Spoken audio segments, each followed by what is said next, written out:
Hey guys, I'm back, and today I have something to show you that I was supposed to show you a very long time ago.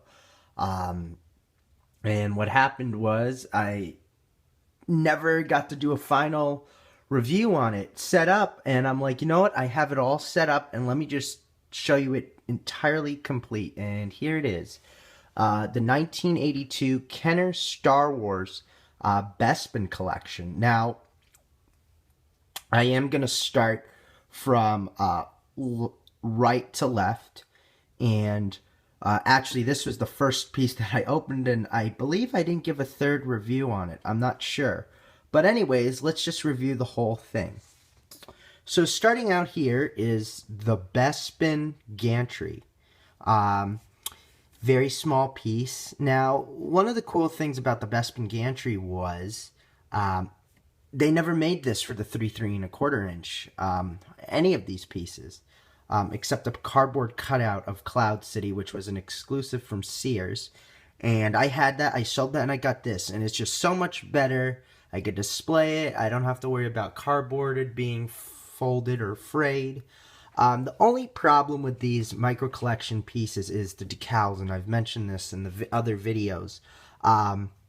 Is specifically this piece, when I put these decals on, specifically the Bespin control room, the decals were completely intact on the sheet, but the only problem was they had completely dried out. So they came off the decal sheet, but they were dry, so I had to put a little bit of a thin coat of glue and glue them on. But other than that, didn't cause any damage or anything, so that's the most important part. But going back to the Bespin gantry, this is where the final scene happens in The Empire Strikes Back. And you could also connect this to this, which is now the Bespin control room. Oh, the cool feature on this little hatch or action feature here, you'd place this figure here, you'd close these glass or plastic windows, and you'd pop a little tab on the back and would fly out. I'm obviously not going to do that because I don't want to chip the die cast figures. And also these little lightsabers on here are plastic. So the hardest decals to put on were these. I definitely had to use a little bit of glue. I had to take a clean toothpick and carefully apply a thin coat of glue, and they stuck on. No frays, no nothing. So it's mint, man. And then from there, you go to the Bespin freeze chamber. And this was the largest piece for the Bespin collection. And it's really cool. There's this action feature where you could put this Han in there and push him down. And then you would turn this, or you actually turn this. I don't know which one. It'd be that one or that one. And you pull it up, one of these, and you'd get the frozen block of Han. So it was a cool gimmick action feature at the time. It was very believable, but really well made, very good plastic. You could interchange the stairs here. You could put the stairs there or there. And also, I'll pull out one of the boxes here, but you could do the different combinations, as you can see. So sooner or later, I'll probably do combination B. Right now, I have combination A set up, as I believe. Yep.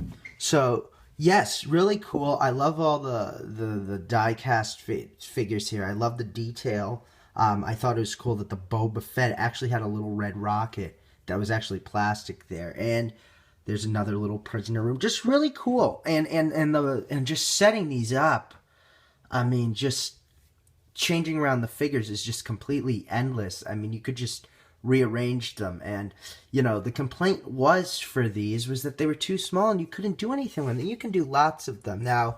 Maybe play wise at the time, you know, I could see where they're coming from, but as a collector like myself who just loves displaying these things and rearranging different scenes, oh, you could definitely do this. So I just thought this was a really cool piece. And then back here I have some fillers. These are my mint 3.75 inch figures. Vintage, obviously, as you can tell, and they're complete with their original weapons. Now, one thing I did invest, because this figure sometimes tends to fall, it's not chipped or anything, But I got this foam arts and craft sheet. So if it falls, I got gray to kind of match Cloud City, or where this all took place, and so it doesn't do any damage. So I would advise getting this for your 3 1/4 inch or your micro collection figures, so they don't get cut up. And going along that, as I've been telling all my videos, even for the Bespin world, the micro collection figures has a little bit of blemishes as well. So I mean, it's typical. Don't get scared about it. I mean, there's a big difference. If I was going to show this collector and they could tell if it was played or just, you know, factory. So I'm just throwing it out there because these are still great pieces. And you know, so far what I've come across, none of these micro collection figures, even in their box unopened, in their baggies, are like perfection. So I just want to throw that out there, and you know, they're still awesome pieces. And to really chip this, you'd really have to bang it really hard, and sometimes, you know, if you see spots you're missing, that's just from the factory. But anyways, this is just a great piece. I mean, all of it. I mean, this was really ahead of its time, and this is kind of like what a preview we got of what micro machines were going to be like in the 90s. And, you know, I'm surprised this is not sought after, because this is really cool. I mean, just look at this. This is just awesome. And also, I mean, it's from the vintage Star Wars era, so I mean, you can't get more authentic and original than that. But anyway, stay tuned for more videos, you know, and I should be showing you more stuff. Thank you. Bye.